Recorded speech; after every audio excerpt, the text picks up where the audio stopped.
Assalamualaikum warahmatullahi wabarakatuh. Perkenalkan, nama saya Ray Stanley Jarambah dengan NIM 19092034 dari kelas Tambang B. Di sini saya akan coba memaparkan jawaban UAS yang Ibu berikan, yaitu soal yang pertama, bagaimana cara menyusun metodologi penelitian. Yang pertama itu kita harus memahami benar apa masalah yang akan kita rumuskan, apa tujuan penelitian yang akan kita lakukan, seperti apa landasan teori, serta kerangka pemikiran atau konsep penelitian yang telah kita bangun. Dengan memahami beberapa aspek paling mendasar tersebut, kita lebih mampu memahami jenis data seperti apa yang kita perlukan untuk penelitian. Kita dapat memahami jenis penelitian seperti apa yang akan kita lakukan, apa pendekatan yang digunakan, dan apa metode penelitian yang akan diterapkan. Jika perlu, kita hendaknya memaparkan alasan-alasan atau kelebihan dan kekurangan dari jenis pendekatan dan metode penelitian tersebut. Jika diterapkan untuk mengumpulkan data dalam penelitian, pemahaman filosofi dan metodologis tersebut menunjukkan kesiapan peneliti dengan penelitian yang akan dilakukan di lapangan. Kemudian, kita perlu mendukung metodologi penelitian dengan alasan atau argumen mengapa wilayah yang kita tunjuk sebagai lokasi penelitian kita itu penting. Dalam hal ini, kita perlu menjelaskan mengapa objek penelitian di wilayah penelitian tersebut penting untuk diteliti. Dalam memaparkan alasan atau argumen tersebut, penentuan wilayah sebagai lokasi dan objek penelitian tersebut, kita diharapkan mampu menghimpun data dengan batas-batas ruang lingkup yang jelas dengan fokus objek penelitian yang jelas pula. Wilayah yang ditunjuk sebagai lokasi penelitian tersebut idealnya adalah wilayah yang relatif telah dikuasai atau setidaknya memiliki karakteristik serupa dengan wilayah-wilayah lain yang telah dikuasai. Hal ini bertujuan untuk menghemat waktu, tenaga, dan dana peneliti yang harus dicurahkan untuk melakukan penelitian. Mungkin itu jawaban nomor 1. Kemudian lanjut pada nomor 2. Apa saja yang harus dijelaskan pada hasil penelitian dan pembahasan penelitian? Hasil dari suatu penelitian dapat disajikan dalam 3 cara, yaitu penyajian tekstual, tabural, dan grafik. Ada 3 cara penyajian tersebut dapat melaporkan hasil penelitiannya.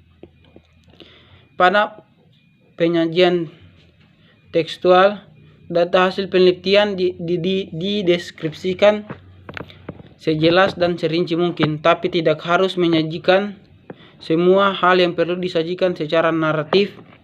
Adalah hal-hal yang menonjol dari data tersebut, misalnya persentase atau frekuensi terbesar, persentase frekuensi terkecil, rata-rata terbesar, rata-rata terkecil, perbedaan terbesar, perbedaan terkecil, atau hubungan yang bermakna. Kemudian selanjutnya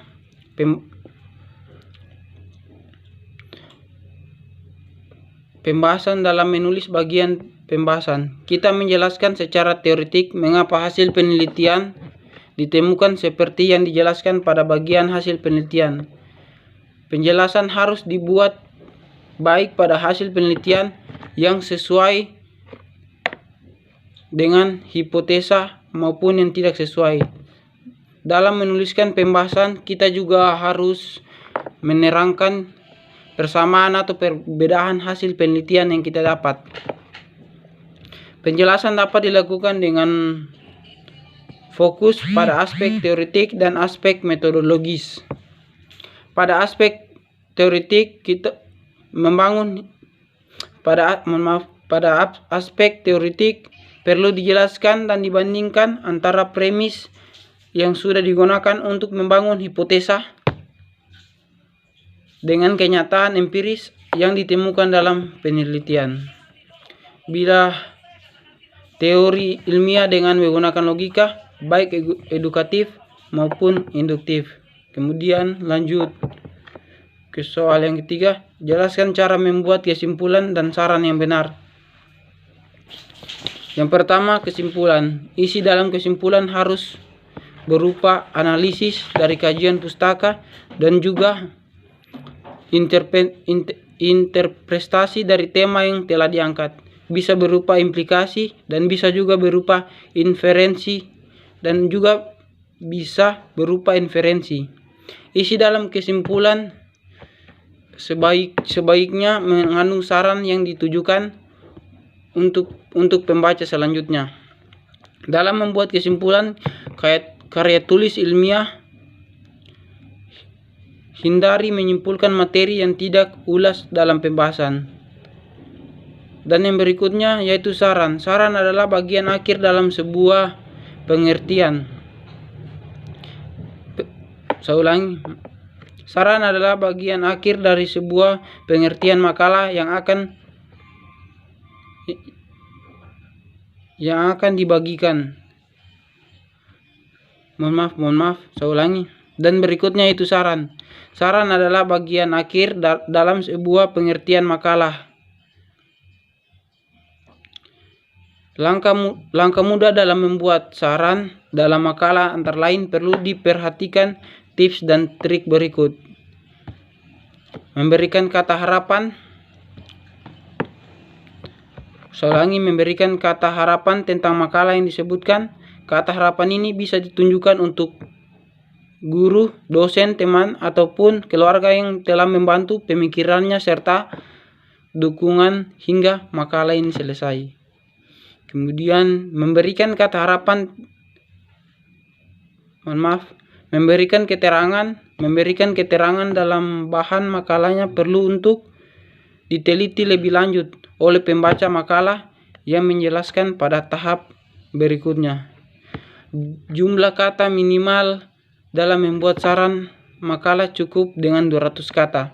Adapun maksimal yang terpenting tidak melebihi kesimpulan makalah.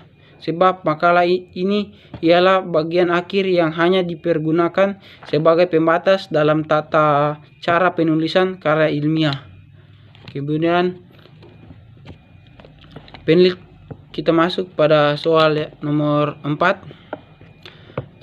Apa perbedaan penelitian kuantitatif dan kualitatif, dan berikan contohnya.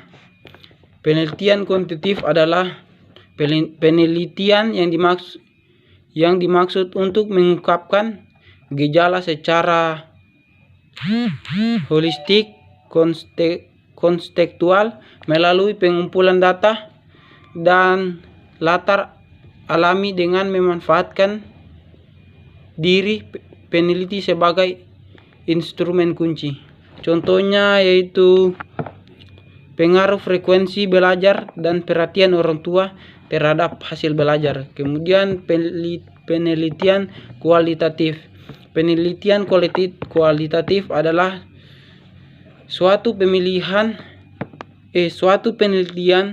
yang pada dasarnya menggunakan pendekatan edukatif induktif. Pendekatan ini berangkat dari suatu kerangka teori, gagasan para ahli maupun pemahaman peneliti berdasarkan pengalamannya, yang kemudian dikembangkan menjadi permasalahan beserta pemecahnya yang diajukan untuk memperoleh pembenaran atau verifikasi dalam bentuk dukungan data empiris di laporan. Contohnya yaitu peran perguruan tinggi dalam membangun organisasi pembelajaran. Kemudian masuk pada soal yang terakhir yaitu yang kelima. Apa yang dimaksud dengan variabel penelitian dari objek penelitian? Variabel penelitian adalah suatu atribut atau sifat atau nilai dari orang, objek atau kegiatan yang mempunyai variasi tertentu yang ditetapkan oleh peneliti untuk dipelajari dan ditarik kesimpulannya, sedangkan objek penelitian adalah pada hakikatnya adalah topik permasalahan yang dikaji dalam penelitian, namun ditentukan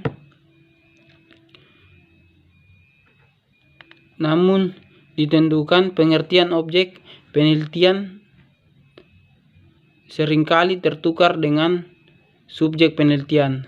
Hal ini tentu saja membingungkan terutama bagi peneliti pemula, sebab definisi antara objek dan subjek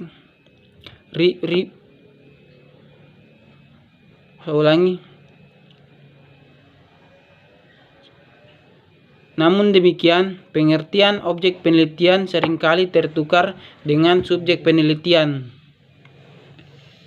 Hal ini tentu saja membingungkan terutama bagi peneliti pemula, sebab definisi antara objek dan subjek riset memang berhubungan, namun khususnya dalam riset sosial keduanya tidak sama.